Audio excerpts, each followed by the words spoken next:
Hello दोस्तों, story line wise channel में आपका स्वागत है। आज की हमारी कहानी है धीरे बोलो जीजी बहू आने वाली है, जो कनार शर्मा जी द्वारा लिखित कहानी है। अंजना भाभी देख रहे हैं, सुबह से कामों में ही लगी हो, थोड़ी देर मेरे पास भी आकर बैठो। ननद ने नाराज स्वर में कहा। हाँ जीजी, बैठना तो मैं भी चाहती हूँ, मगर ये लड्डू के लिए आटा शाम को भून कर रखा है।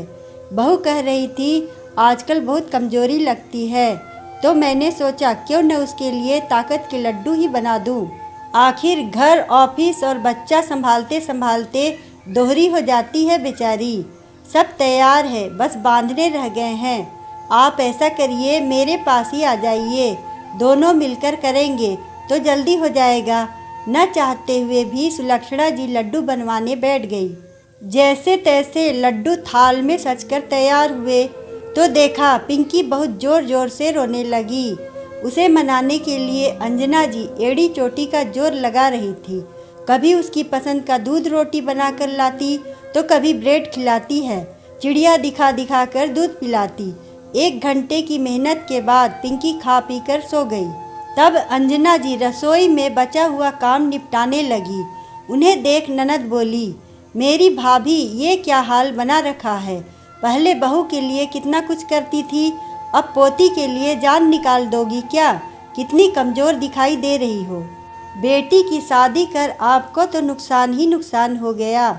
लगता है बहू खाने को नहीं देती, या फिर तुम्हारे लिए कुछ बनाकर ही नहीं जाती। देखा, मैंने पहले ही आगाह किया था, नौकरी वाली बहू मत लाओ, तुम्हारे लिए मुसीबत हो जाएगी। 2 वक्त की रोटी भी नसीब नहीं होगी। मगर तुम नहीं मानी। तुम्हें तो चाहिए थी अपने लड़के के समकक्ष बहू, जो कंधे से कंधा मिलाकर चले, आत्मनिर्भर रहे, और भी न जाने क्या क्या फालतू बातें। और अब नतीजा क्या, बहू लाने का कोई सुख ही नहीं है। सुबह से जाती है, शाम को आती है। तुम घर में अकेले उसका काम बच्चा दोनों संभाल रही। एक दिन पहले ननद सुलक्षणा जी अपनी बड़ी भाभी अंजना से मिलने उनके घर आई हैं। अभी अंजना जी पिंकी को सुलाकर चाय पकोड़े तैयार कर ही रही थी कि सुलक्षणा जी रसोई में आकर अपनी भाभी से और उनकी बहू के बारे में इस तरह की बातें करती हैं, जिसे सुनकर अंजना जी बोली, अरे जीजी, मेरा नुकसान नहीं नफ़ा हुआ है, और मैं कमज़ोर नहीं फिट हो गई हूँ। आपके भाई साहब के जाने के बाद अकेलापन तो था ही, साथ में मोटापा, बीपी जैसी बीमारी भी लग गई। काम वाले काम कर जाते, थोड़ा पूजा पाठ किया, खाना खाया और ज़्यादा से ज़्यादा समय सोती रहती या फिर बैठकर टीवी देखती रहती। घर से बाहर निकलना तो जैसे मैंने बंद ही कर दिया। पिछले 5 साल से यही हाल था मेरा। फिर मेरी दिव्या बहू घर आई, उसने तो जैसे मुझे नवजीवन दे डाला। शुरू में तो मुझे उस पर बहुत गुस्सा आता। सुबह जल्दी उठाकर सैर पर भेजती, मीठा चाय देना बंद कर दिया, फल फ्रूट हरी सब्जियां लाती और बनाती। ऑफिस जाने से पहले और आने के बाद मुझे और पिंकी को घर से बाहर सैर सपाटा करने भेज देती। उसी के चक्कर में अच्छी सहेलियां बन गई। अब तो महीने में 4 बार सत्संग जाती हूँ। घर में पड़े पड़े बोर होती थी। अब पिंकी के होने के बाद मेरा मन लगा रहता है। अकेलापन जैसे छूमंतर हो गया। सच, बहू से स्वस्थ रहने के नए नए तरीके सीख रही हूँ। हमारी प्यारी बहू कहती है सीखने की कोई उम्र नहीं होती, और पोती के संग दिन भर खेल कूद करते मेरा वक्त कब कट जाता है मुझे पता ही नहीं चलता। हुआ न मेरा नफ़ा। मेरी भोली भाभी, उसने कहा और तुमने मान लिया। अरे, उसने अपना बच्चा थमा तुम्हारे आराम को हराम कर दिया। अब तुम चैन से उठ बैठ भी नहीं सकती। जानबूझकर तुम्हें घर से बाहर भगा देती होगी, ताकि रोहित के साथ नैन मटक्का कर सके, चैन से दोनों अकेले में वक्त बिता सके। और तुम प्यारी बहू, कभी भी सास को बहू की कोई बात नहीं माननी चाहिए। अगर तुम ज़्यादा ही बात मानने लगोगी तो वो भी तुम्हारी सास बनकर बैठ जाएगी। अरे, ये तुम्हारी ज़िंदगी है, आराम से जियो। देखो तो सही कितनी कमज़ोर लग रही हो। मैं पहले आती थी तो कैसी हट्टी कट्टी नज़र आती थी, पकौड़ा खा चाय का सुड़का लेते हुए जोर से बोली, सुनो भाभी, बहुएं अपने नफ़े आराम के लिए लाई जाती हैं। एक तुम हो कि इस उम्र में खुद ही काम करे जा रही हो, बहू को आगे बढ़ने के लिए कह रही हो। अरे कल को काम वाली की छुट्टी कर देगी, तुम करती रहना दिन भर झाड़ू पोछा, रोटी सब्जी, और वो महारानी दफ्तर से थकी हारी आएगी, बना बनाया खाकर सो जाएगी, देखती रहना उसका मुंह। मैं तो कहती हूँ इतना सर पर मत चढ़ाओ कि एक्सरसाइज, योगा, रूखा सूखा कम खिलाने के बहाने तुमको भूखा मार देगी। और तो और बच्चा पालना कोई आसान होता है जो तुमको थमाकर नौकरी के नाम पर घूमती फिरती रहती है। तुम अपने खाने पीने का ख्याल रखो, ऐसी चालाक लड़कियों की बातों में मत पड़ना। बहुत देखे हैं हमने ऐसी बातें बनाने वाले लोग और अपना काम निकलवाने वाले। सुलक्षणा बुआ बोले चली जा रही थी। अपनी ननद की उलूल जुलूल बात सुन अंजना जी से रहा नहीं गया।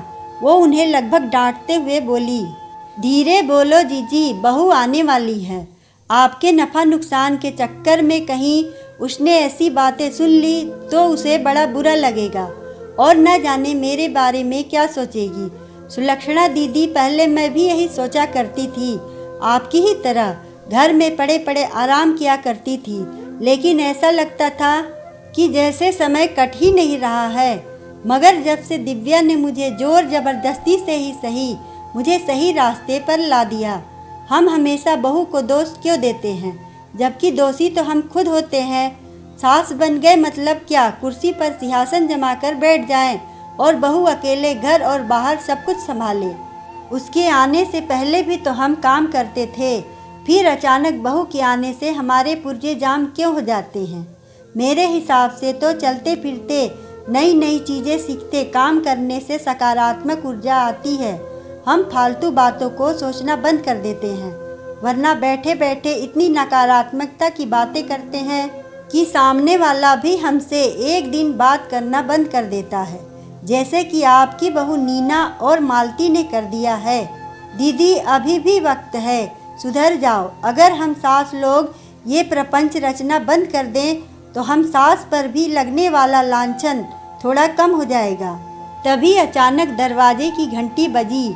अंजना जी ने खोला तो दिव्या खड़ी मुस्कुरा रही थी। अंदर आते हुए बोली, मम्मी जी, पूरे 5 दिन तक आपने योगा किया, सैर पर गई, तो आज आपका चीट डे है। बेटा, ये चीट डे क्या होता है? चीट डे का मतलब होता है आप इस दिन अपनी मनपसंद चीज़ें खा सकते हैं।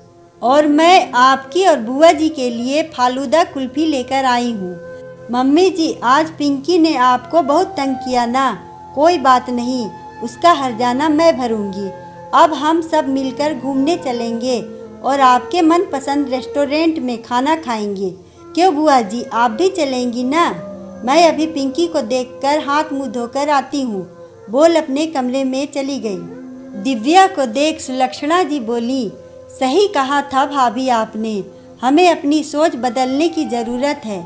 ऐसा नहीं है कि नौकरी पर जाने वाली बहुएं सासों को घर में दबाकर रखती हैं, उनसे बच्चे पलवाती हैं, घर के काम करवाती हैं, बल्कि हम उनका सहयोग करें तो ये हमें बेटी से भी बढ़कर सहयोग कर दिखाती हैं। क्योंकि एक बार बेटी तो अपने घर चली जाएगी, मगर बहू हमेशा साथ निभाएगी, इसलिए उसके साथ बनाकर रखनी चाहिए। अब मैं नीना मालती के साथ अच्छा व्यवहार करने की कोशिश करूंगी, और अगर उन्हें आगे कुछ करने का मन है तो खुद आगे बढ़कर सहयोग करूंगी। बैठे बिठाए नफ़ा की बजाय नुकसान कर बैठी हूँ, जिसे ठीक मुझे ही करना पड़ेगा। चलो, ये तो बहुत अच्छा हुआ जीजी, जो आपकी सोच में बदलाव आया। अब चलिए इसी बात पर एक एक लड्डू हो जाए, बोल अंजना जी ने बहू और पोती के लिए गुड़ घी मेवे के लड्डू अपने हाथ से बनाए थे, उन्हें डिब्बे में जमाना शुरू कर दिए। अगर आपको हमारी कहानी पसंद आए तो वीडियो को लाइक करें, चैनल को सब्सक्राइब करें और कमेंट में बताएं कि आपको कहानी कैसी लगी। धन्यवाद।